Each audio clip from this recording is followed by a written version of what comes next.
the max power for stock 3.0T B9 engine we will see from you with all fueling and other mods?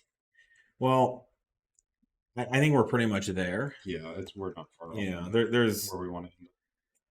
I mean, we've essentially doubled factory output, maybe even more, depending on how you look at it. So that's a lot. It's a lot more than we ever expected.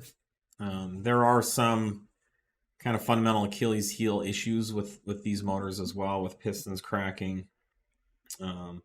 So, back in the kind of 1AT 2.7T era, those cars came, let's just say that the 270 S4 came with 250 horsepower. Yeah. And by the time you got to 400 horsepower, you were building a motor. Let's say the torque was about even, so about 400 torque, you were building a motor. And back then, we used to sell 10 built motors a week. This was like rods, pistons, head studs, main studs, bearings, everything you need. Yep.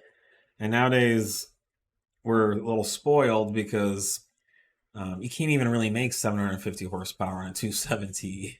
And you'd have to really try hard. Very, very small group that's come close to that. So. And to do it reliably. And now... in a condition where you're taking it out to track or driving it to get groceries, or it's just still a, daily drivable car. Yeah, and now we have factory cars with tuning and some light bolt-ons making 750 horsepower.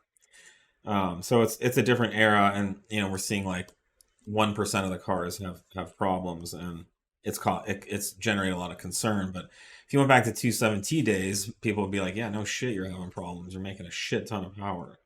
So the mentality has shifted, and the technology in these motors has improved such that you can do this where you couldn't before. Right. However, there is still a limit, and we're at that limit. So I think if you want to make really reliable 700 plus horsepower, doing a built motor is definitely the way to go. And as we get into the 800,000 horsepower range, it's definitely going to need built motors. You just can't push a stock motor that far.